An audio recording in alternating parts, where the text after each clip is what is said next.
Buenas tardes, ya nos conocemos todos, soy Cristina Lindner y entramos al último módulo de este curso en donde vamos a encarar protocolo de investigación. Pero no solamente protocolo de investigación, vamos a ver algunas diferencias que hay con el contenido de, por ejemplo, un artículo científico y las diferencias que hay con los protocolos.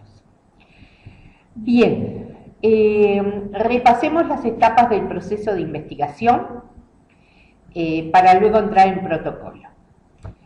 El proceso de investigación comienza pensando en la investigación, el pienso.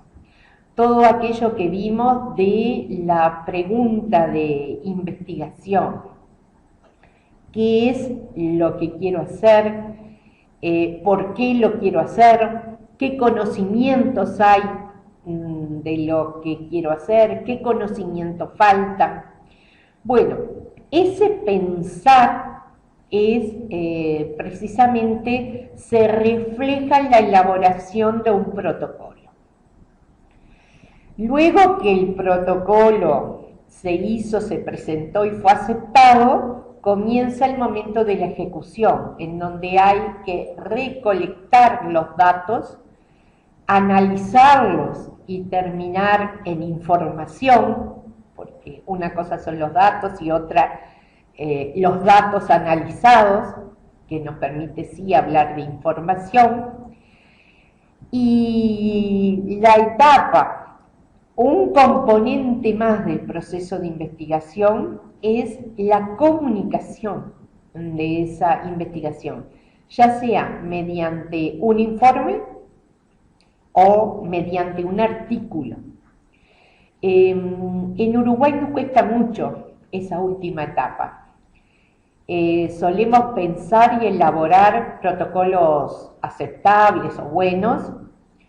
Logramos con mucho esfuerzo ejecutar la investigación, pero muchas veces nos quedamos en esa etapa, sin ni siquiera hacer un informe final y mucho menos elaborar un artículo de difusión. Hecho que tiene que cambiar, que apostamos al cambio. Y bueno, la forma de apostar al cambio es a través de la propia formación en la Facultad de Medicina, que ha variado en este sentido, y bueno, y todos los cursos como estos y otros muchos más, que tienden precisamente a educarnos a todos en no solo realizar la investigación, sino comunicarla y difundirla.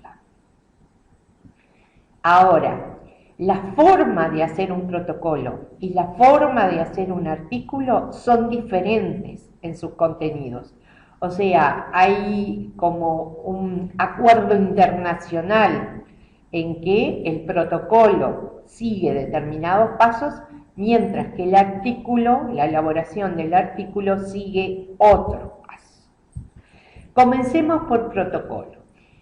El protocolo es un documento que elaboramos en grupo, individual, en ese sentido no tiene limitaciones, y es un documento en el que vamos a detallar con precisión y claridad los pasos metodológicos de la investigación científica que nos proponemos hacer, ordenados en tiempo y espacio. O sea, toda aquella lluvia de ideas que promovieron o motivaron la investigación es el paso previo a la elaboración del protocolo, y en el protocolo el pensamiento ya tiene que estar sistematizado para seguir lo que son los conceptos de elaboración de un protocolo. ¿Qué contenidos debe tener el protocolo? Esto es importante que lo tengan a mano, que es como una receta de cocina, ¿vieron? Cada vez que uno va a hacer un protocolo, pegarle una mirada y recordar los pasos que debe tener el protocolo. En la bibliografía que acompaña este módulo van a tener los documentos, por ejemplo, de la OPS-OMS, donde establece el contenido que debe tener un protocolo. Bueno, primero que nada, el protocolo debe tener un título y los autores. Eso lo vamos a ir desglosando. Ahora es el momento de ver el contenido general del protocolo. Ese es el primer capítulo, que le llamamos, o el primer paso, título y autores. El segundo paso, que no está puesto aquí, pero sí muchos investigadores lo cumplen. El segundo paso, muchos hacen un resumen de la investigación. Y van a ver en el documento de la OMS que habla de que el segundo paso es un resumen. ¿Por qué no lo puse? Porque la experiencia demuestra que ese resumen lo terminamos haciendo completamente al final y si lo hacemos. O sea que no está mal no poner el resumen, pero sí hay muchos investigadores que colocan el resumen en el segundo punto. Bien, luego viene el capítulo de introducción, que incluye el planteo del problema de investigación, de lo que hemos visto como la pregunta de investigación, que se puede plantear o como pregunta o como un planteo de problema, y su justificación. Esos son los aspectos que conforman la introducción, que finaliza con los objetivos, general y específico. O sea que la introducción tiene planteo del problema, justificación del problema y los objetivos. Los objetivos que son general y específico.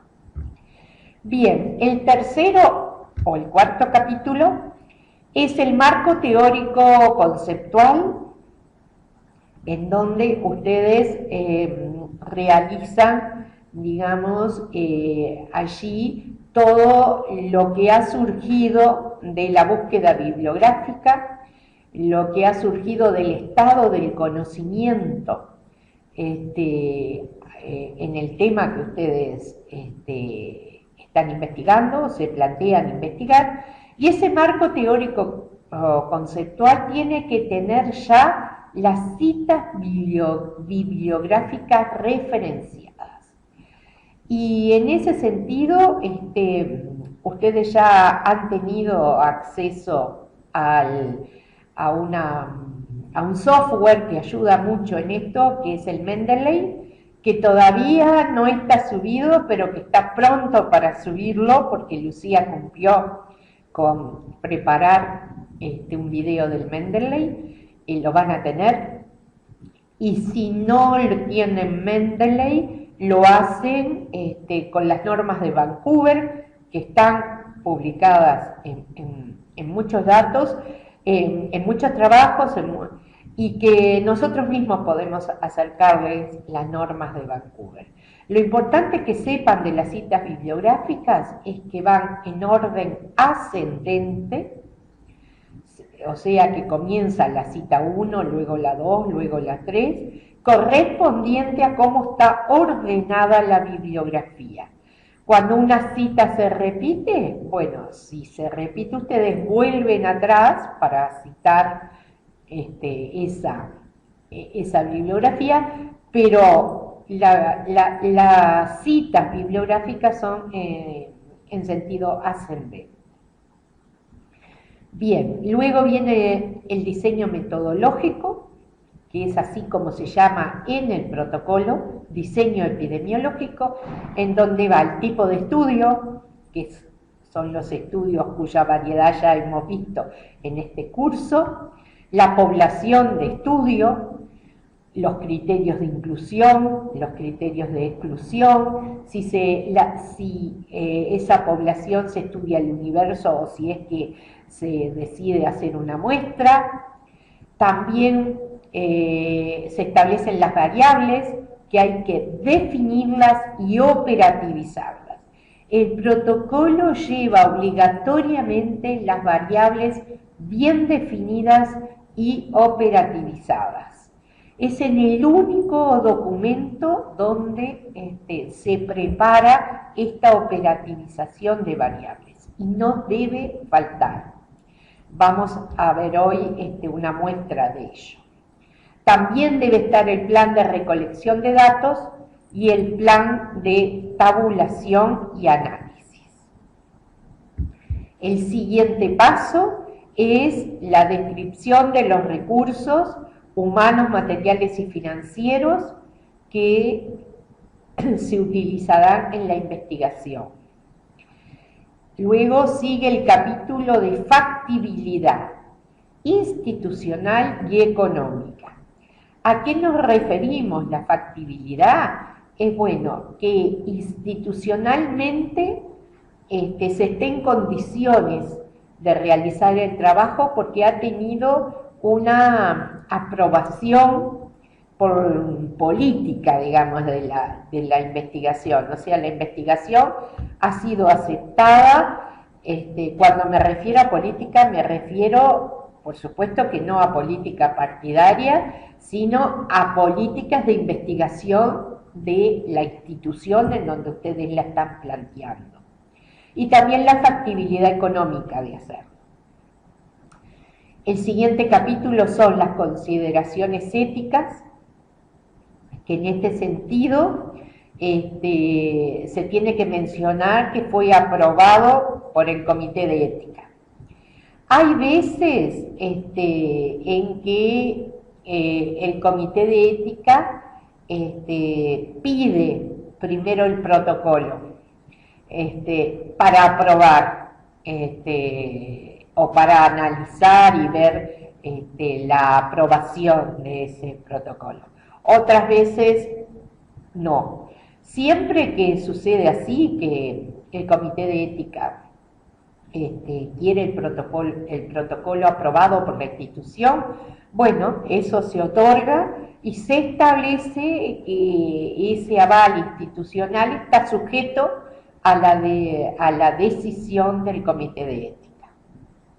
Y el último paso es el cronograma de actividades, donde siempre lo que se aconseja es hacer un diagrama de Gantt, en donde es un cuadro, en donde se establecen las actividades y por otro lado se establecen las fechas, los meses o los días o los años, dependiendo de la investigación. Bien, o sea, que el contenido del protocolo debe tener, ustedes están viendo, el octavo paso es el cronograma, pero si le ponemos el resumen en el segundo lugar, serían 9 pasos. Recuerden que de colocar el resumen, va en el número 2. El resumen va al principio y tiene que ser bien concreto, bien específico, y va en el número 2. Eso, de hacerlo así, estaría determinando que ustedes en el protocolo tengan 9 capítulos. Un protocolo es eso, un protocolo.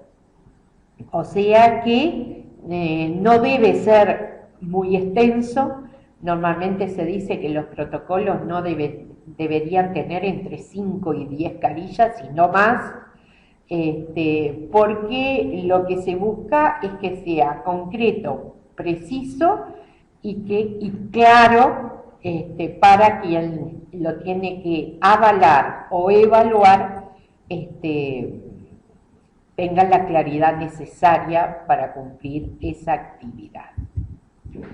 Bien, pensando un poco en esos pasos que vimos, vamos a recalcar algunas apreciaciones. Por ejemplo, el título. El título debe ser breve y preciso y debe ubicar la investigación en tiempo, lugar y persona. O sea, en el título, además del tema, tiene que decirse a qué personas va dirigido, en qué lugar y en qué tiempo se realiza esa investigación. Digamos que es lo primero de lectura crítica que hacemos cuando agarramos un trabajo. Ya estamos haciendo una lectura crítica al ver el título. Cantidad de palabras es variable. Muchos investigadores dicen que tiene que tener menos de 10 y otros establecen que no deben ser más de 15. Lo que pasa es que eso muchas veces es relativo a las características, por ejemplo, del lugar, que a veces ocupan muchas palabras. Entonces, digamos que la característica más importante es que sea bien preciso, bien claro y que tenga la menor cantidad de palabras posibles. Digamos que imposible que supere las 20. Y quizás lo ideal estaría alrededor de 10 palabras. Pero bueno, no es eso lo que define la calidad del título, ¿no? Sino que la calidad del título lo define en que cumpla lo que tiene que, el título tiene que contestar y que sea preciso. Luego vendría el resumen, si así lo desean, y el siguiente paso sería la introducción. La introducción, lo que su misión o su objetivo es: identifica y especifica la investigación, la delimita, menciona los vacíos que hay en el conocimiento y justifica la investigación. O sea que lo que está haciendo la introducción es plantear el problema de investigación, estableciendo los vacíos del conocimiento, que es una de las formas de justificar esa investigación.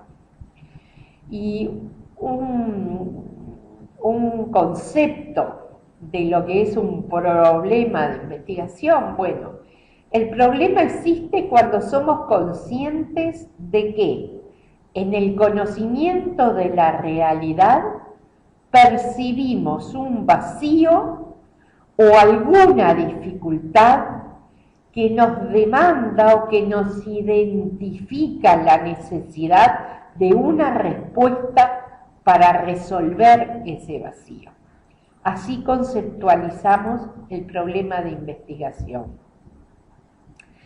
No dijimos, que la introducción termina con los objetivos.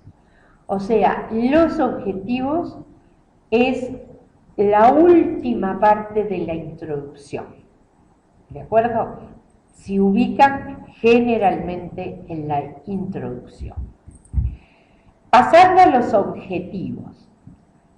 Los objetivos son definiciones que guían todas las etapas del proceso de planificación de la investigación. Digamos que una vez fijados los objetivos, todas las etapas del proceso de planificación tienen que tener una coherencia con los objetivos fijados. Y los resultados finales deben estar de acuerdo con los objetivos fijados. O sea, es una línea siempre presente en todo el proceso de investigación. En la medida que ustedes avanzan en el pensamiento y en la planificación de la investigación, a veces se deben cambiar los objetivos o se deben adecuar los objetivos. Y eso está permitido y es, al contrario, es una madurez del pensamiento, producir cambios de objetivos. Pero cuando ustedes deciden que esos objetivos están pulidos y están prontos, de ahí en más van a ser la guía que orienta y dirige todo el proceso.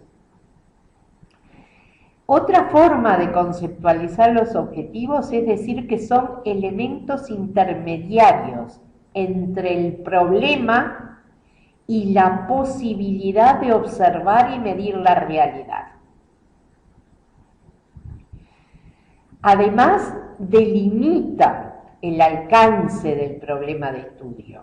A veces el problema de estudio es tan amplio que para ustedes es necesario delimitar ese problema que tienen que investigar.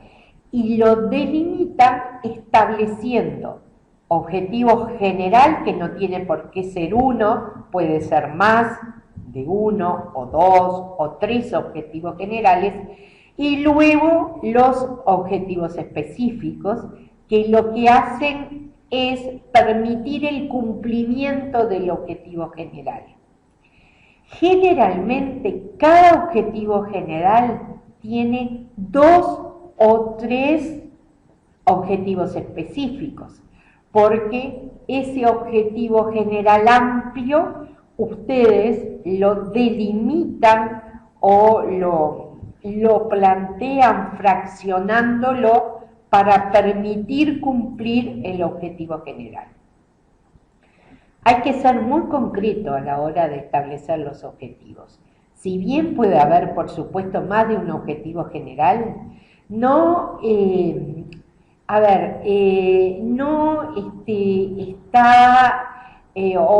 es muestra de calidad de la investigación tener muchos objetivos.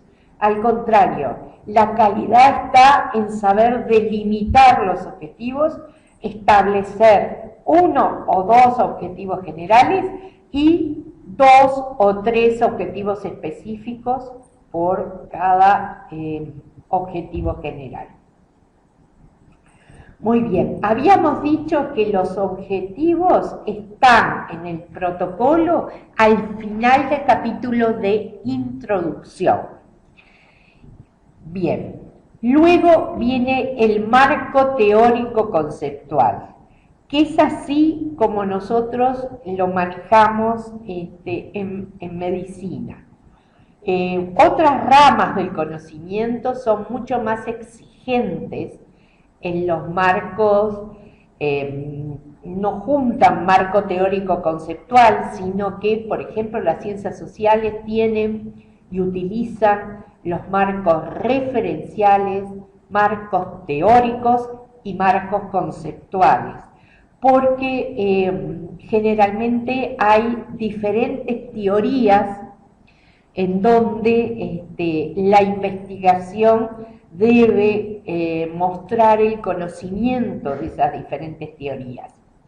Nosotros en medicina, el marco teórico conceptual, le damos el valor de ubicar el problema y el resultado del análisis que hicimos y de la búsqueda bibliográfica que hicimos nos permita ver dónde está nuestro problema de investigación dentro del conjunto de los conocimientos. O sea, que ese es, perdón, pero me olvidé de poner en silencio el celular. Bueno, cosas que pasan. Espero que no se desconcentren ustedes, yo estoy tratando de no desconcentrarme.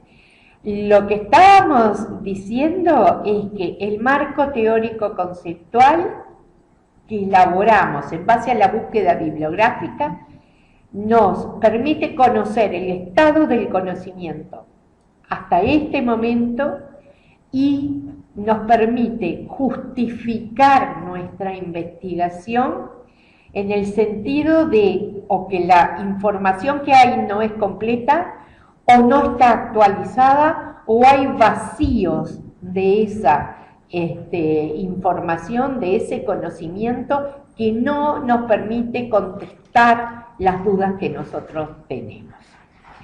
Este marco teórico-conceptual, en realidad, junto con los objetivos, están orientando en general todo el proceso de la investigación. Este cuadro nos pareció útil para visualizar, es una elaboración del profesor Julio Viñolo, que es el profesor de Medicina Familiar y Comunitaria, en donde él trata de graficar lo que vinimos hablando, ¿no? Surge un tema de interés, un problema de investigación. ¿Qué hacemos? Lo que hicieron ustedes en este curso, revisión bibliográfica. Esa revisión bibliográfica nos permite formar un marco, elaborar un marco teórico conceptual y nos permite entonces establecer el problema bien de interés, que es lo que se desconoce y lo que se desea investigar. Y a partir de ahí se fijan los objetivos, pero también, si no se trata de un trabajo, de una investigación descriptiva, sino de otro tipo de diseño de estudio, se pueden determinar las hipótesis. O sea, lo que se plantea como explicación tentativa del problema. En realidad los objetivos se usan más frecuentemente para los estudios descriptivos, pero eso también porque los estudios descriptivos son los más frecuentes. Pero cuando se hacen estudios analíticos, y uno ahí sí puede plantearse hipótesis, entonces la hipótesis también va a ser planteada y va a formar parte del protocolo. Bueno, terminada esta etapa, entonces ya nuestros objetivos fueron fijados con precisión, tenemos una justificación y un marco teórico. Bueno, ahora tenemos que elegir el diseño metodológico adecuado a nuestra propuesta de investigación. Es un paso fundamental, porque el diseño está basado en todo lo anterior y debemos elegir el diseño correcto. En esto se han estado entrenando, no les va a ser difícil este paso, pero sí es una cuestión también de entrenamiento. Cuanto más diseños metodológicos uno haga, adquiere experiencia y conocimientos. Y entrenamiento, más que conocimientos en realidad. Lo que quiero que quede claro, que en un protocolo esta etapa se llama así: metodología o diseño metodológico. Cualquiera de los dos nombres son correctos. Y aquí vamos a fijar el tipo de estudio, la población en estudio, la población objetiva, con sus criterios de inclusión y de exclusión. Vamos a establecer si trabajamos con el universo de la población o haremos un muestreo y cómo lo haremos. Vamos a establecer las variables y hay que definir y operativizar variables. Y con esto voy a insistir porque hay una resistencia en los investigadores tanto a definir como a operativizar variables. Y es así como pueden originarse datos invalidados porque no fueron adecuadamente definidos y no estuvieron claramente operativizados. Lo vamos a ver en unos momentos. Bueno, en el diseño metodológico también está el plan de recolección de datos y, por supuesto, el plan de tabulación y análisis. Y aquí nuevamente, avanzando en nuestra planificación de investigación, el profesor Julio Viñolo quiso gráficamente mostrarnos en la fase en la que estamos. Bien, esta primera fase de la revisión bibliográfica, el marco teórico, establecer el problema, los objetivos, la hipótesis, ya la hemos visto. Después se pasa a la segunda etapa, que es el diseño metodológico, con el tipo de estudio, población muestra, variables, plan de recolección de datos y plan de tabulación y análisis. Bien, entonces, en esto que ya hemos visto, hay claramente dos fases. Una fase conceptual y de elaboración teórica, que aparece a la derecha de la diapositiva y arriba, en donde establecemos qué se investigará, y ahí aparece la justificación, el sustento teórico, los fundamentos, la selección de variables. Pero también aparece, y en color verde, más hacia abajo, la fase metodológica, que ya implica o permite entrar a una fase de ejecución. ¿Cómo se llevará a cabo esa investigación? ¿Cuál será la estrategia que se va a utilizar para abordar la realidad y dar respuesta al problema planteado? De aquella fase de planificación pasamos a una fase metodológica destinada más a tratar de visualizar, planificar y visualizar la ejecución. Realmente ambos gráficos del profesor Viñolo son muy útiles al momento de estar pensando y planificando la investigación, porque surgen múltiples dudas y bueno, y con ver estos gráficos muchas veces uno se sabe situar. Bien, variables y su operacionalización. No se puede eludir esta actividad. Es necesario definir y uniformizar y saber de antemano qué criterios se van a utilizar en las variables. Se conceptualiza la variable como una característica o atributo de una persona o de una cosa que es plausible de ser medido. Son atributos. Tienen su nombre, llevan su nombre, edad, sexo, ocupación, esos son los nombres de las variables, pero además de tener nombres, tienen una definición conceptual que eso ya es parte de la operativización, y para facilitar la operativización veremos un cuadro. Es bueno hacer un cuadro, una tabla, con todos como los atributos de las variables. Y al operacionalizar las variables debemos definirlas, decir cómo la vamos a obtener la información, cuál es la escala de medida y cuáles son los valores concretos de esas variables. Y acá les muestro, está sacado de internet, ustedes tienen acceso a ver estos cuadros, una matriz de operacionalización de variables. Y esta matriz, que no es más que una tabla, debe estar elaborada en el protocolo, debe estar visible en un protocolo.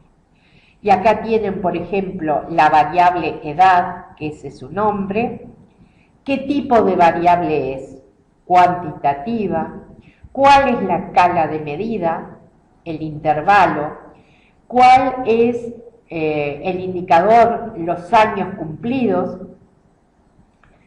En procedencia es una variable cualitativa, es nominal, porque lleva el nombre de donde proceden, si es de la costa, o si es de la selva, o si es de la sierra, no el nombre del lugar, sino la clasificación demográfica. Lo mismo para el grado de instrucción, por ejemplo. es una variable cualitativa, es ordinal. ¿Cuáles son sus escalas? Bueno, ¿cómo se denomina? O es analfabeto, o hizo primaria, o hizo secundaria. Por eso es ordinal, o sea que tiene un orden. El estado civil también es cualitativa, pero es nominal porque es soltero, casado, conviviente, las tres posibilidades. El tiempo de convivencia es otra variable que es cuantitativa, que es de intervalo, porque el indicador está puesto en una escala que dice, por ejemplo, 0 a 5 años de convivencia, 6 a 10 años, o sea, la escala que ustedes elijan, pero hay que establecerla. Y así todas las variables que ustedes elijan, también establecer si es una variable independiente o es una variable dependiente, pero la idea es planteada la investigación, seleccionadas las variables, que en una tabla así esté definido perfectamente cómo considerar esa variable, cómo la van a medir. Por ejemplo, la edad. Van a hacer presentar la cédula de identidad, es la que les dice la persona encuestada, o le van a pedir la fecha de nacimiento y ustedes van a calcular la edad. O sea, debe saberse no solo qué significa la edad, sino cómo van a recoger el dato. Porque varía mucho de una manera u otra, pero además todos deben ser encuestados de la misma manera.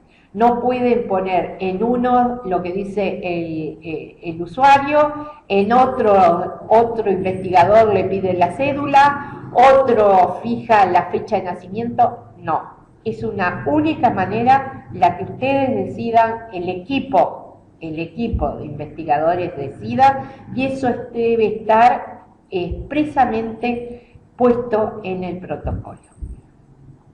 Bien, de protocolo de investigación vimos los aspectos generales, que es lo que pretendía esta charla de hoy, y los capítulos que debe tener un protocolo. Bien, no es lo mismo hacer un protocolo de investigación que hacer un informe final o un artículo científico, lo que ustedes elijan para difundir esa investigación, que planificar una intervención, o sea, hacer un documento de una intervención como consecuencia generalmente de la investigación realizada por ustedes o por otro grupo. Y en este sentido, las formas de intervención generan diferentes documentos que tampoco son lo mismo. Se habla de proyecto, de plan o de programa. Y la forma de hacer cada una de estas tres cosas es diferente. O sea, que digamos, protocolo de investigación, lo vimos y tiene esos 8 o 9 capítulos, que es los que debe tener un protocolo y no debe faltar ninguno de esos capítulos. Luego, el informe final o el artículo científico tiene un contenido que es diferente al del protocolo. Ustedes no pueden presentar un informe final o armar un artículo científico con los mismos 8 o 9 capítulos que tuvo el protocolo de investigación. Es diferente. Y lo mismo pasa con los documentos de intervención, el proyecto, el plan y el programa. No nos vamos a diversificar tanto, pero de repente sí les podemos proporcionar bibliografía para que ustedes tengan. Ya terminamos con protocolo. Tenía esos capítulos que vimos. Bien, un informe final o un artículo científico para difundir la investigación tiene que tener estos contenidos: introducción, material y métodos, resultados y discusión, que implica en la discusión definir las limitaciones que tuvo su investigación,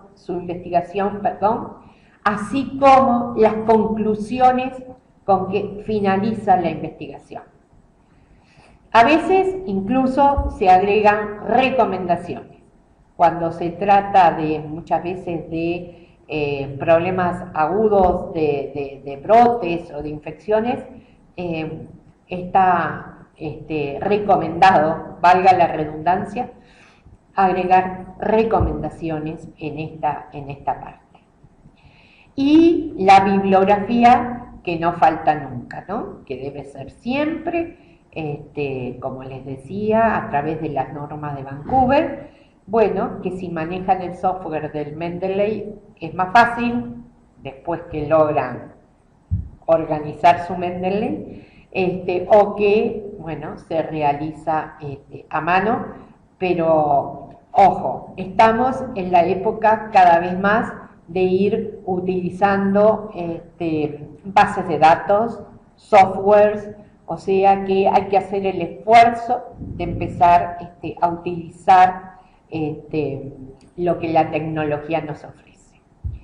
Bien, ven que es completamente distinto cómo se hace un protocolo o cómo se escribe un protocolo a cómo se escribe un informe final o un artículo. Y esto se conoce con el nombre de lo que está en rojo, que por eso lo pusimos así, IMRD. Es el formato que tienen los informes finales y los artículos. Tienen un formato IMRD.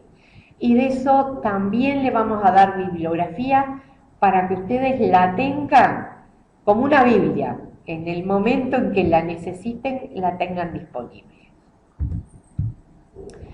Bien, y esto es un ejemplo de publicaciones que muestran cómo el cuerpo del artículo tiene que seguir el formato IMRD.